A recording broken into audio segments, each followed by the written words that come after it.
దేవ్ రాటూరి. ఈ పేరు ఇండియాలో ఎవ్వరికీ తెలియదు. అసలు ఇతను ఇండియన్ అని కూడా చాలామందికి తెలీదు.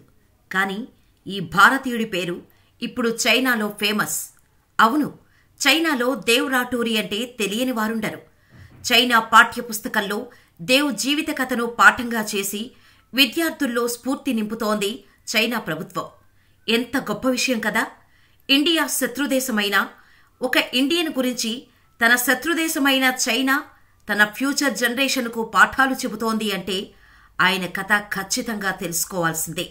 అసలు ఎవరి దేవ్ రాటూరి? భారతదేశానికి చెందిన వ్యక్తి పేరు చైనా పాఠ్యపుస్తకాల్లో చేర్చడమేంటి?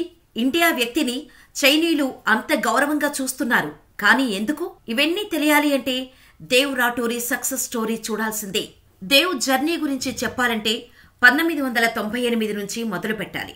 ఉత్తరాఖండ్ రాష్ట్రంలోని తెహ్రీ గర్వాల్ జిల్లాలోని కేమ్రియా సౌర్ అనే మారుమూల కుగ్రామం, పర్వత గ్రామంలో పుట్టాడు దేవ్. అది ప్రకృతి ఒడి. తండ్రి ఓ రైతు. దేవుకు చిన్నప్పటి నుంచి సాహసాలు చేయడం అంటే చాలా ఇష్టం. అందువల్లే చిన్నప్పటి నుండి బ్రూస్లీ సినిమాలు ఎక్కువగా చూసేవాడు. అలాగే బ్రూస్లీకి డైహార్ట్ ఫ్యాన్ అయ్యాడు. అవే కలలు కనేవాడు. బ్రూస్లీలో తనను తాను చూసుకునేవాడు. బ్రూస్లీ అడుగుజాడల్లోనే నడిచి తనలాగే ఎదిగిపోవాలని అనుకునేవాడు. కానీ ఎలా? అయితే బ్రూస్లీని చూసి యాక్టర్ అవుదామనుకున్న దేవ్ ఓ రోజు ఢిల్లీలోని తన బంధువుల ఇంటి నుంచి ఎవ్వరికీ చెప్పా పెట్టకుండా ముంబైకి పారిపోయాడు. ఎందుకంటే దేవకు యాక్టర్ అవ్వడం అనేది డ్రీమ్, అది కూడా బ్రూస్లీ లాంటి యాక్టర్. కానీ చిన్నప్పటి నుండి దేవుకు తల్లిదండ్రుల దగ్గరుండి సపోర్టు దొరకలేదు. పైగా సినిమా రంగం ఎలా ఉంటుందో ప్రతి ఒక్కరికి తెలిసిన విషయమే. అందుకే వాళ్లకు తెలిస్తే వెళ్లనివ్వరని దేవ్ రాటూరి ఇంటి నుంచి ముంబైకి పారిపోయాడు. సినిమాలో ఛాన్సుల కోసం ప్రయత్నించాడు. అయితే అక్కడికి వెళ్లిన తర్వాత కానీ అసలు విషయం తెలియలేదు దేవుకు. తనలాగే వేల మంది నిండీ నిండని కడుపులతో స్టూడియోల చుట్టూ తిరుగుతూ ఆశలు చావక అనేక మంది, అందరినీ చూసి అప్పుడు తెలిసింది దేవుకు బాలీవుడ్లో నటుడు కావటం అనుకున్నంత ఈజీ కాదని. అలా కొన్నాళ్లు ఒకే పూట తింటూ ఒక్కో రోజు అసలు తిండి లేకుండా గడిపిన రోజులు కూడా ఎన్నో. అన్ని ప్రయత్నాలు చేస్తే కొన్నాళ్లకు చిన్న చిన్న అవకాశాలు దొరికాయి దేవుకు. నెలల పాటు జనాల్లో కూర్చోవటం, చప్పట్లు కొట్టడం, పరిగెత్తడం లాంటి రోల్స్ వచ్చాయి తప్పితే కెమెరాల్లో కనిపించే అవకాశం రాలేదు. కానీ వాటితో కడుపు నిండదు, కళ నెరవేరదు. దాంతో ఇక ముంబైలో ఉంటే ఎన్నటికీ నటుడు కాలేమని దేవుకు అర్థమైంది. తిరిగి ఢిల్లీ వచ్చేశాడు. హోటల్లో వెయిటర్గా చేరాడు. ప్లేట్స్ కడుగుతున్నా, టేబుల్స్ తుడుస్తున్నా బ్రూస్లీ, చైనానే గుర్తొచ్చేవి.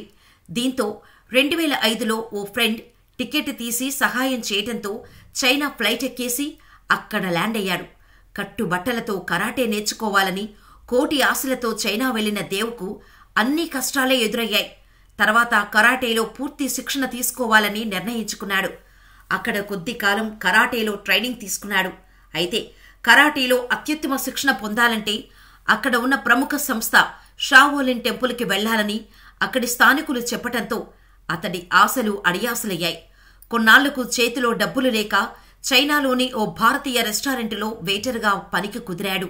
మన ముంబైలో కానిది, మనమంటే శత్రుభావమున్న ఆ చైనీస్ లిమిటెడ్ క్లోజ్డ్ వాతావరణంలో సాధించేదేముంది అనుకోలేదు. అవును, ఎక్కడ ఎవరికి ఏ భవిష్యత్తు రాసి ఉందో ఎవరికి తెలుసు? అక్కడి కల్చర్ తెలీదు, ఆ భాష రాదు. ఓ వెయిటర్లా జీవితాన్ని ప్రారంభించాడు. కడుపు నిండుతోంది, బాగానే ఉంది. కాని అలా ఎన్నాళ్లు? మాండరిన్ కూడా 2 ఏళ్లలో ఫుల్గా నేర్చేసుకున్నాడు. మార్షల్ ఆర్ట్స్ కూడా నేర్చుకోవాలని అనుకున్నాడు. బ్రూస్లీ కావాలంటే మార్షల్ ఆర్ట్స్ రాకపోతే ఎలా? కానీ జేబులో డబ్బుల్లేవు, నేర్పేవాడూ లేడు. అక్కడ వెయిటర్గా పనిచేస్తూనే బిజినెస్లో టెక్నిక్లు తెలుసుకున్నాడు. తర్వాత వెయిటర్ నుంచి మేనేజర్ స్థాయికి, అక్కడి నుంచి ఓనర్ స్థాయికి ఎదిగాడు. 2013లో జియాన్లో రెడ్ ఫోర్ట్ అనే సొంత రెస్టారెంట్ని ఓపెన్ చేశాడు. భారతదేశ సంస్కృతి సంప్రదాయాలను అందులో మేళవించి రెస్టారెంట్ను ఏర్పాటు చేశాడు. దేవ్ రెస్టారెంట్ బిజినెస్ బాగా సాగింది. దీంతో సిటీలో పలు బ్రాంచీలను కూడా ఓపెన్ చేశాడు. 2017 ప్రాంతంలో ఓ రోజు తన హోటల్కి చైనా సినీ దర్శకుడు భోజనానికి వచ్చాడు. తనకు మంచి లొకేషన్ కావాలని వెతుకుతున్నాడు. అలాగే తను తీయబోయే ఒక లో బడ్జెట్ మూవీకి యాక్టర్లను కూడా వెతుకుతున్నాడు. అది ఆన్లైన్ మూవీ, థియేటర్ మూవీ కాదు. ఏమోయ్, మా సినిమాలో చేస్తావా అన్నాడు ఆ నిర్మాత చనువు తీసుకొని. వైనాట్, మీదే ఆలస్యం అన్నాడు దేవ్. హీరో కాదు, చిన్న రోల్, అది నెగిటివ్ రోల్ అయితేనేం? అలా చైనా ఫిల్మ్ ఇండస్ట్రీలోకి అడుగు మోపాడు. ఇక అక్కడి నుండి ఆగలేదు. ఒకదాని వెంట మరొకటి రోల్స్ వస్తున్నాయి. తనకు మెరిట్ ఉంది, వైవిధ్యమైన పాత్రలు వస్తున్నాయి, కెరీర్ పెరిగిపోతోంది. రెస్టారెంట్లను మేనేజర్లకు అప్పగించాడు. షూటింగ్ షూటింగ్ షూటింగ్, రోజు అదే బిజీ. ఓ చైనా దర్శకుడి ద్వారా వచ్చిన అవకాశాన్ని సద్వినియోగం చేసుకున్నాడు దేవ్. ఇక అప్పటి నుంచి దేవ్ 35కు పైగా సినిమాల్లో నటించారు.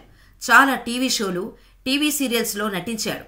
ఇందులో అతను ప్రముఖ పాత్ర పోషించిన my roommate is a detective వంటివి దేవుకు మంచి గుర్తింపును తెచ్చిపెట్టాయి. చైనా ప్రేక్షకులు కూడా ఆదరించారు. తన భారతీయత తనకేమీ అడ్డంకి కాలేదు. అంతేకాదు, పిల్లలు తన స్ఫూర్తిగా తీసుకుంటున్నారు. దాంతో దేవ్ రెస్టారెంట్ బిజినెస్ కూడా విస్తరించింది.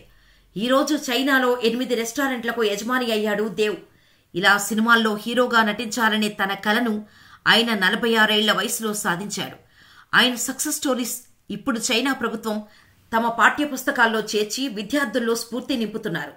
నిజం, చైనా పాఠ్యపుస్తకాల్లో ఓ ఇండియన్ జియాన్ సిటీలో 7వ తరగతి పాఠ్యపుస్తకాల్లో రాఠూర్ దేవ్ పాఠము పొందుపరచబడింది. సో బలమైన కళలకు హార్డ్ వర్కే ఆలంబన. దేశాలు, సాంస్కృతిక సరిహద్దులు ఏవీ ఆపలేవు.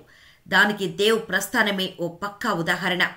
నిజంగా ఓ భారతీయుడి సక్సెస్ స్టోరీ చైనా ప్రభుత్వం పాఠాలుగా చెబుతుంది అంటే భారతీయులకు గర్వకారణమని చెప్పాలి.